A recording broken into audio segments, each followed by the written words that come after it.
और 2 जीटीपी। मैंने कहा था क्रेब साइकिल में 4 बार ऑक्सीडेशन होता है, 4, 6, 10, ये तो NADH2, और 8 नंबर रिएक्शन में FADH2, ये तो 4 जगह ऑक्सीडेशन। और एक डायरेक्ट एटीपी बन रहे हैं। जीटीपी किसके इक्विवेलेंट है? एटीपी के। इसको बोलते हैं सबस्ट्रेट लेवल फॉस्फोराइलेशन, SLP 7वें नंबर रिएक्शन में। और ETS के द्वारा 4, 6, 10, ये तो NADH2, और 8वें नंबर रिएक्शन में FADH2, यही तो कहा। 2 स्थानों पर CO2 निकलती है, डीकार्बोक्सिलेशन होता है। आपको जो शुरू में पॉइंट लिखवाए थे उनमें लिखा ना, रिएक्शन नंबर 5 और रिएक्शन नंबर 6 में CO2 रिलीज हो रही है, डीकार्बोक्सिलेशन 2 स्थानों पर, रिएक्शन नंबर 5 और 6 में। डिहाइड्रोजनेशन 4, 6, 10 और 8 नंबर रिएक्शन में FADH2। SLP कितने में? बाकी आपको ये जल के अणु ये याद ही नहीं रखने। अब अगली बात, 2 एसिटाइल को एंजाइम ए का कंप्लीट ऑक्सीडेशन हुआ तो कितने CO2 रिलीज होते हैं? क्यों? क्योंकि इसमें ये कितने कार्बन का है? अकेला खुद 2 कार्बन का है। कितने मॉलिक्यूल थे इसके? 2 मॉलिक्यूल थे।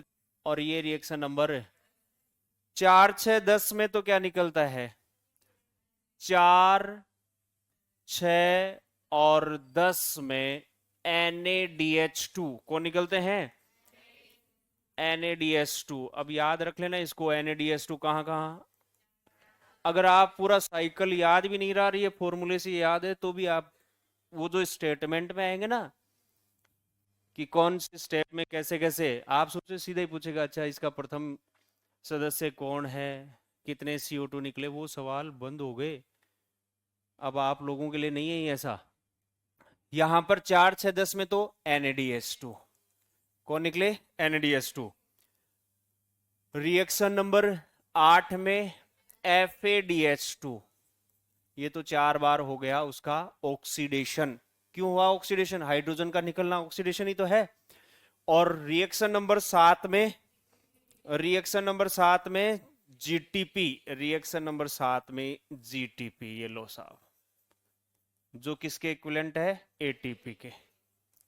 और रिएक्शन नंबर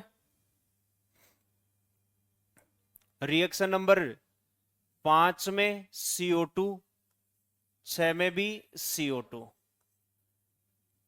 तो ये अब तक के कितने? सब 6 कार्बन के कंपाउंड है। ये 5 कार्बन का, इसके बाद वाले याद रह जाएगा क्या? याद रह जाएगा क्या? अगली बात, ये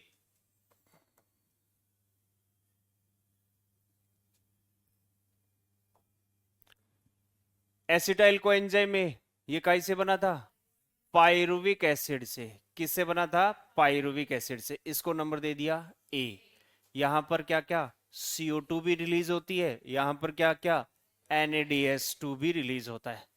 ये लिंक रिएक्शन है। पायरुविक एसिड से बना acetyl coenzyme A, citric acid, cis aconitic acid, isocitric acid, oxalosuccinic acid, alpha ketoglutaric acid, succinyl coenzyme A, succinic acid. Enzyme भी याद करवा दिए जाए लो, एंजाइम भी करवा दिए जाए क्या? एक कानून बना था, कौन सा कानून बना था? सिटीजन अमेंडमेंट एक्ट, CAA बना था क्या? नागरिकता वो वाला, उसमें क्या मांग रहे थे? आईडी मांग रहे थे आपसे। क्या मांग रहे थे? आईडी मांग रहे थे। कि आईडी दिखाओ, आप इंडियन ही हो क्या? सिटीजनशिप अमेंडमेंट एक्ट, CAA, उसमें क्या मांगी थी? और ये हमने कहाँ सुना था? DTS पे सुना था, DTH नहीं, DTS पे सुना था। और किस पर सुना था? FM पर सुना था। किस पर सुना था?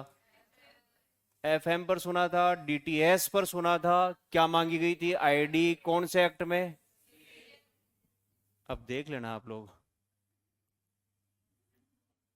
अरे वाह सर को नहीं, सवाल गलत नहीं होना चाहिए। वो जो स्टेटमेंट आएंगे ना वहाँ, तो वो यही सवाल, ये जो ट्रिक है ना, यही सोल्व करवाएगी। वहाँ बनाने बैठोगे क्या उसको? धुआं निकल जाएगी आपके कानों में से।